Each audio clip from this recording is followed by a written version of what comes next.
WWE Tag Team Los Garza win the AAA World Tag Team titles at last night's TripleMania event. WWE also unveiled plans for two WWE Super Show Mexico events. We'll let you know the details on that. Plus, Vikingo is still the AAA Mega Champion, retaining his championship against Alberto El Patron inside of a steel cage. Switching over to AEW, and Jamie Hayter possibly is dealing with an injury and is not cleared to compete. Vince McMahon once again refiles a motion to compel arbitration in the Janelle Grant lawsuit.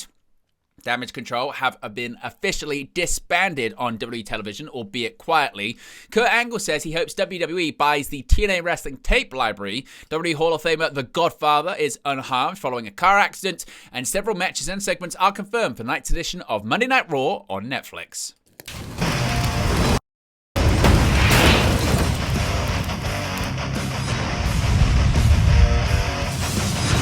Hey guys, welcome back to Wrestling News 365. Hope everyone is doing very well. As always, there are plenty of news stories to get into in the world of professional wrestling. Before we begin, you can see right there we're at 22,436 subscribers. So if you haven't already, be sure to subscribe and join the ever-expanding WNU, that being the Wrestling News universe, as we get closer to our goal of 25,000 subscribers this year. In addition, you can become a member of the WN365 roster. Links in the video description below. You can click the join button or scan the QR code when it appears on the sidebar. You get your badges, your emojis, and your exclusive members-only content. Let's begin with a title change to a WWE tag team at last night's TripleMania AAA show.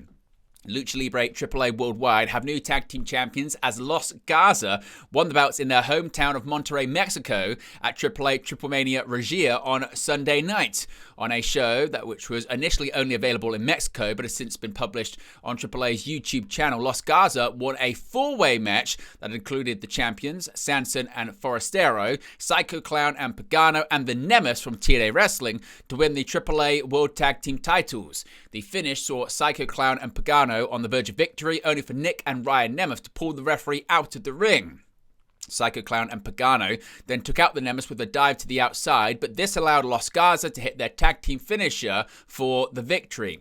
Following the match, the titles were presented to the hometown heroes, who received a big reaction from the fans in attendance. Now, we'll talk about the main event in just a second, but first, we'll talk about WWE's plans for Mexico now being revealed for an upcoming show of their own. WWE will return to Mexico for two live events in July, with the shows officially being announced during AAA TripleMania Regia on Sunday night.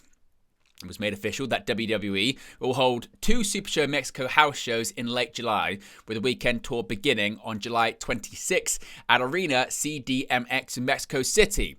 WWE will then hold another house show on July 27th at Arena Monterrey in Monterrey before heading back to the United States for Monday Night Raw on July 28th.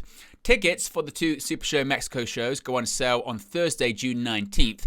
Talents featured on the advertisement for the tour include Cody Rhodes, Jey Uso, Seth Rollins, Rey Mysterio, Dominic Mysterio, Stephanie McMahon, Penta, The New Day, and Io Sky. Late July will be WWE's first shows in Mexico since the summer of 2024, when WWE held two live events in Mexico City and Monterrey. WWE's footprint in Mexico has expanded in 2025 as the company is in the process of working with Philippe to acquire Lucha Libre AAA worldwide. Now, going back to TripleMania last night, Vikingo is still the AAA Mega Champion. Now, after countless run-ins, numerous weapons being utilized, and a memorable spot off the top of the steel cage, El Hijo del Vikingo walked away a winner in his trilogy match against Alberto El Patron. Vikingo escaped the steel cage to defeat El Patron on Sunday night, retaining his AAA Mega Championship in the main event of TripleMania Regia in Monterrey, Mexico. To say the headlining bout was hectic would be selling it short. Countless names came to ringside throughout the match, with both wrestlers being represented by numerous run-ins. El Patron received help from Macias, JBL, and El Hijo de Dos Caras. Tactics from El Patron and the company were shut down by Octagon Jr., Laredo Kid, Nino Hamburguesa, and a big reveal that was made during the match, Latin Lover. It was established early in the show that Latin Lover wasn't at the event. However, amid the main event match, a video showed him pulling up to the event backstage before he emerged on stage. The final sequence of the match saw Latin Lover handcuff El Patron to the ring ropes, allowing Vikingo to scale the cage and escape for the win. While this finish made sense in theory, it didn't entirely go to plan as El Patron's handcuff broke while Vikingo was escaping the cage, somewhat defeating the purpose of the finish. There were many other props utilized before the end too. A fire extinguisher was used on both wrestlers, stopping them from climbing the cage. A kendo stick came into play early, introduced by Macias. In one of the more memorable spots of the match, both Vikingo and El Patron went flying off the cage and through a table. Now, Vikingo's trilogy match win came to the displeasure of a Monterrey crowd that wanted to see a new champion crowned. The first meeting between the two took place in March when El Patron defended his title in a 23-minute singles match. The bout changed hands when they faced off last month, giving Vikingo the title just before he appeared at WWE's co-promoted Worlds Collide event in a championship match against Chad Gable. This weekend's match was held inside of a cage at the request of El Patron, as announced earlier in the week. While his stipulation of choice was used and numerous allies came to help him, a third reign for him as mega champion did not emerge. Now let's talk about AEW's Jamie Hayter possibly being out of action due to injury. Now Jamie Hayter had a standout match against Mercedes Moné at AEW Double or Nothing that immediately had fans asking about her physical status. When Fightful Select say they reached out, Hayter told Fightful she was okay and worked an angle with Thekla on that week's Dynamite. Since then though, Jamie Hayter hasn't appeared and wasn't at this past week's AEW Dynamite. Sources in the company, according to Fightful, said that Hayter would be booked if she were available and indicated that she hadn't been cleared. Fightful say they don't have a timetable on her return. Fightful are reporting that they have been told that AEW had to, quote, get creative, end quote, with the Thekla Hayter angle, which is why the lights went out. They're hopeful they will have Hayter back on television soon. Now, the very latest when it comes to the Vince McMahon lawsuit involving former WWE employee Janelle Grant. Now, yet another new layer has been added to the ongoing civil lawsuit filed by former WWE employee Janelle Grant, who is suing Vince McMahon and WWE for sexual assault and trafficking. This time, the news comes from the defendant's side. On Friday afternoon, Vince McMahon refiled his motion to compel arbitration, which is legally requiring parties to resolve their differences through a neutral third party outside of a traditional court system in the Grant case.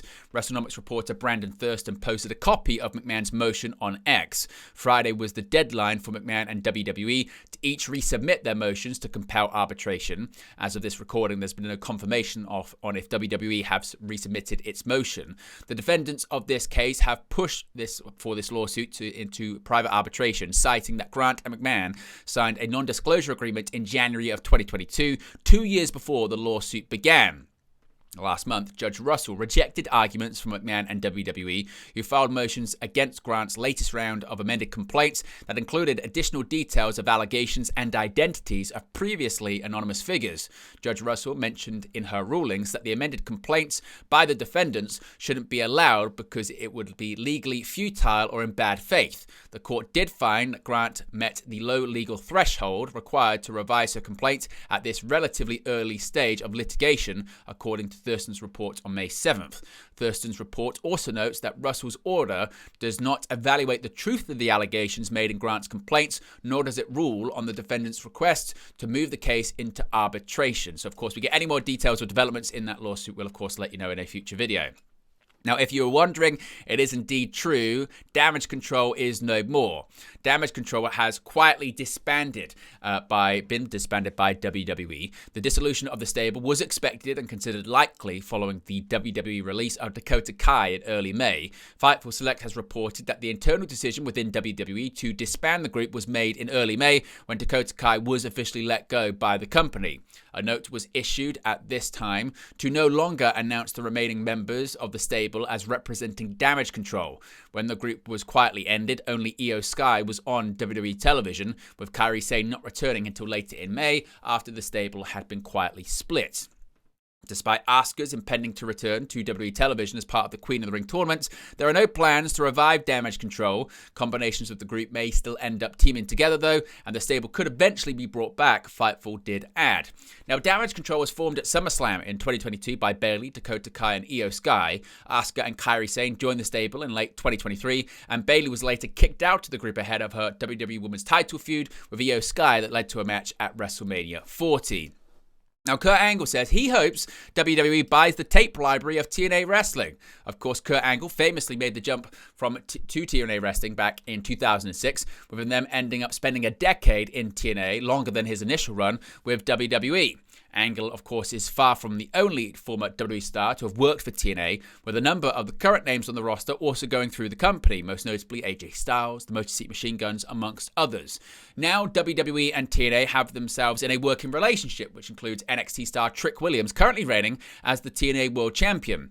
Speaking on the relationship between the two companies on the Podstars podcast, Kurt noted that he hopes that WWE acquires TNA's tape library so that more fans can see his work in the company. He said, quote, "When I was wrestling for TNA, I was like, you know what? A lot of WWE fans haven't seen my work in TNA. I wish WWE would have a relationship with TNA and possibly buy the library so that WWE fans can see my TNA matches. It looks like that's eventually going to happen." Right now, they're working together, and I never thought it would happen in a million years, but for some reason, it's happening. And I think a lot of it has to do with TNA has a great company. They really do. They have a lot of great talents, but it's not a threat to WWE. Back when we were going head-to-head with WWE, we were doing 2 million viewers a week. Sting was on the roster, Kevin Nash, Hulk Hogan, Ric Flair. We had a great roster, and we were giving WWE a run for its money. Today, they're still doing really well, but they're not doing as good as we were doing back then, right? I think that's the reason why WWE opened their arms and said, come in, we'll collaborate with you. And I'm just glad it happened eventually. I hope that WWE buys the TNA library.